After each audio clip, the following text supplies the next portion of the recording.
เหมยซุงค่ะเมื่อในเป็นวันที่18เดือนธันวาคมปี2025ในตอนรายการเฮาค่ะตอนในเดี๋ยวเนาะพี่น้องค่ะมารับชมด้วยข่าวเงาค่ะอันนี้ก็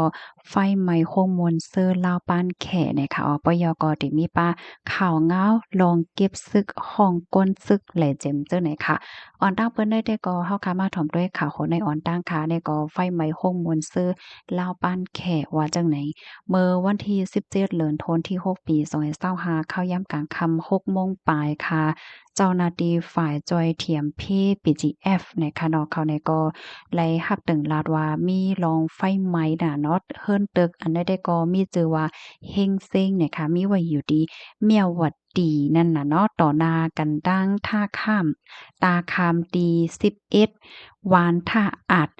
ท่าสายลวดเจเว้งแม่สอดเจตอนตากเฮ็ดจังไหนคะเอาไว้หลังสีไล่รับเติงลาวยกไล่ออนกันนั่นกว่าจอยแคหมอดไฟว่าเฮ็ดจังไหนคะดีอันเป็นนั่นได้ก็เป็นเฮิรนตึกหลงจังหนังหันติในแคบหางในยาวค่ะเป็นปึ้นดีปางมนต์ซื่อเฮ็ดจังไหนคะเหมือนเจิงเปิ้นเปิดเฮ็ดให้เฮ็ดปึ้นดีอันเปิ้นก็เกี่ยวกับมนต์กว่าซื่อว่าซังว่าเจ้านายเฮ็ดจังไหนคะอ๋อได้ก็อยู่ดี ฝ่ายจอยแคไฟเขาในกอและใจเข้าย่ำอยู่ม30มินิในอ่อนกันฮดนำแคไฟเสียกอกุ้มไฟนั่นไวไหลเฮ็ดนะคะก้วยกากอถูกหญ้าไฟไหม้กว่านำอยู่เหมือนกันเพราะว่าเอาโหปากมันว่าในกอที่มีอยู่มโหปากไหล30จึงไหนเนี่ยค่ะอันหญ้าไฟไหม้กว่านั้นค่ะนะก็มีร้องรูดซุ่มว่าสังว่าเจ้าไหนเนี่ยค่ะก้อยกาว่าอันไหลรูดซุ่มก่อนนั้นแต่ก็ตกแม่น กาหือนี่นั่นแต่ก็อำไปโฮคาลองตั้งที่อันเฮ็ดให้ไฟไหม้ปอกำในก็ไปเลยโหย้อยย่ำมันว่าจังไหนค่ะข้อมูลในกรณีปีมาที่ห้องการข่าวมติชนออกไว้นะคะลูกดีข่าวง่าโหดในเหแลกับในที่ย้อนอ่อนพี่น้องค่ะมาถ่อมด้วยข่าวโหดในมื้อเหลียวก็มีข่าวออกมาแทงยาวค่ะศึกเกากลางเก็บกวนศึกหมายจอมปอกดีเว้งแสนหวีป่นมาเมื่อวันที่15เดือนธันวาคมปี2025นั้นศึกเกากลาง MNDAA ห้องปางกลมก้นเมืองตีหอแซนวีซีลาดว่าเดลัยปันก้นซึกใหม่หนังอันเขามักค้านไหวจังไหนก้นเปิ้นที่เขาลาดว่าซึกเกากลางเขานั่นห้องปางกลมตีหอแซนวีซีลาดว่าเดลัยหับท่ามการซึกเขาในเขาว่าเดลัยเฮ็ดซึกปิตุจิตซึกก้นเมืองว่าไหนสืบลาดเที่ยงว่าตาเขา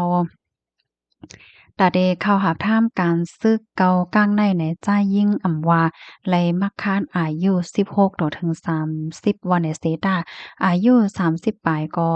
เขาหับอยู่เฮ็ดจังไหนเกี่ยวกับเลยลองซึกเกากลางเก็บกวนซึกไหมในปอกในเป็นปอกกำสองเสหนึ่งปอกในมักคานไว้ว่าเตไล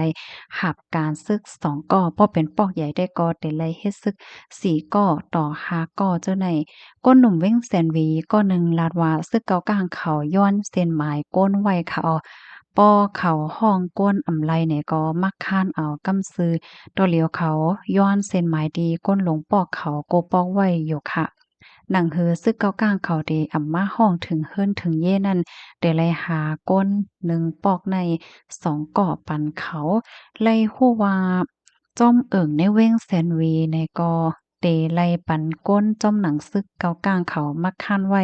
นั่นสิเตไลกว่ามือไหลย่ำไหลอันว่านั่นได้ก็อำไปไลฮู้เหมือนหนังตีเว้งลาเซียวก็ปนตาแกดแคร้องห่มลมเว้งแหน่สิดับซึกเกากลางห้องกวนเมืองเปิ้นตีเขาหาทำการซึกเฮ็ดจังไหนข้อมูลในคาลิปีมาที่ห้องการข่าวเงาหาเสียงได้เตรียมต่างไว้ซอดทีวีปีในเขาเพราะว่าเฮาคามาด้วยเงาไล่ตีแซนวีค่ะนะเมื่อป่นมาอำเภอสังในก็เนาะก็มีข่าวลือออกมาว่าตั้งฝ่ายซึกเกากลางเขานั่นเดียวแซนวีแน่มอบอับปันดีของสีซึกมานในเหลือนทนที่ที่เก่าในค่ะเนาะพี่น้องค่ะเนาะก้อยกาว่ามื้อเหลียวก็ซ้ำมีข่าวเงาออกมาเฮ็ดจังไหนเนี่ยค่ะเนาะนั่นแหยวค่ะเพราะว่าเฮาค่ะมาด้วยเงาลายที่ในเมืองเฮาค่ะเนาะวันหนึ่งเลยวันหนึ่งเหลือหนึ่งเลยเหลือหนึ่งมื้อหนึ่งเลยมื้อหนึ่งเงาลายมันก็มีรองแหลกลายอยู่ตาเสเฮ็ดจังได๋ค่ะนะกำนั้นแลตาเฮาค่ะบ่ได้เลยฮู้เงาลายอยู่ตาเสนั่นได้ก็ติดตามทอมข่าวอยู่ตาเสอันว่านั่นแหยวค่ะนะป้าเจ็มก้นดีอันได้ออกดางออกด้างออกข้าวต้างว่าเจ้านายเฮ็ดแหน่เนาะ ลูกดีข่าวเงาโหนในเสียวแลกำในก็เด็กขย้อนอ่อนพี่น้องค่ะมาถ่อมด้วยข่าวเงาอ่าลองก้นหายจังไหนคะในค่ะนะเคียบหางค่ะในก็เปิ้นเผาจ้อมหาก้นหาย ก้นก็ดีอันหายก่อนได้แต่ก็จื้อห้องว่าจ่ายปุ่งย่าอยู่ป้ออู้เย็นเว้งเมืองนายมันใจอำอยู่ลีแลเมื่อวันที่17เดือนธันวาคมปี2025นั่นกว่ายาโตดีคงยาลอยแหลมสีไล่หายกว่าจังไหนคะเมื่อนั้นนั่นก็ย้อนว่ามันจ่ายเป็นตั้งเป็นใส่โลงตึกกว่าตึกกว่าผ่ามาก้อยแหนยากอไลกึ่งกลางตึดเราก็ป้าแลย่ำเหลียวแน่ใครกวางๆกักกาไว้ถึงมาในวันที่17เดือนธันวาคมปี2025ข่าวกว่ายาโตเที่ยงย้อนว่าโหลไล่ช่วงเลิศวันในแหวแลปีนางเมมันก็กว่าสงก็เป็นปีนางโนอันกว่าจ้อมสงนั่นก็ซ้ำป้อไปเลยนี้เมื่อปีนางโนใจหายใจปุ่งหญ้านางไปดีห้องอยากกำนึงเสปีนางโนกว่าเจ้าหมอยาเขาอ้างเอาเลิศอันเปิ้นมาโหลตาช่วงปันใจปุ่งหญ้านั่นเผอป้องมาไลหันมันใจยาวเฮ็ดให้ออกไล่ฮู้ว่ามั่นใจในไปออกกว่าดีห้องยาลอยเหลี่ยมมโหคำ4โมงปลายเสลอ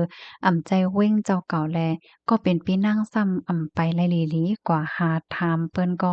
หันจอมหาก็ทบย่ำเหลียวลุกล่างนางเมแลพี่น้องไม่ใจย้อนตางจอยแถมถึงพี่น้องเฮาเขากูดีกูตั้งสังว่าภไหลทบหันจอมเวียงลอยเหลี่ยมปังลงไล่คานั้นตั้งกว่าต้นตี้ไหนแค้นดอกกับสืบปันอีกนึงเนาะไมโฟนที่กับสืบใครกับสืบมาอันนั้นก็เตรียมมาตีในคอมเมนต์ในว่าเฮ็ดจังได๋คะอ๋อค่ะอันจะให้ป่งย่าในนุงไว้ผ้าตรงสีเหลืองเสื้อสีเขียวตีมือมันใจก็ตึกมีห้อยเข็มไว้อยู่ยอมก็ยอมไว้เฮ็ดจังได๋คะนะ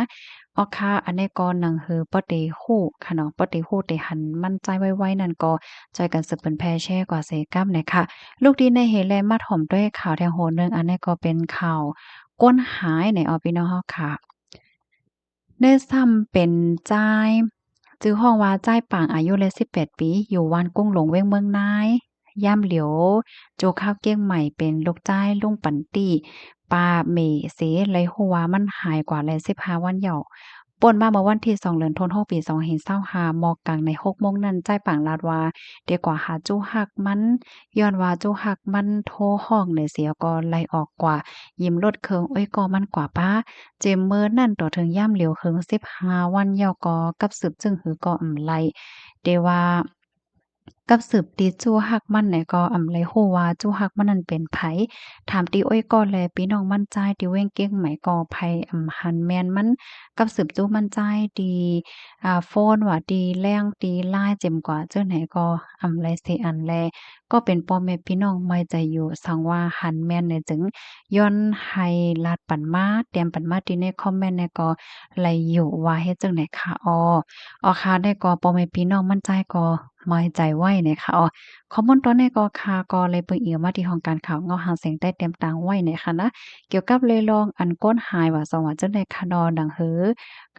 เขาและตั้งพ่อแม่พี่น้องเขาบ่ได้เลย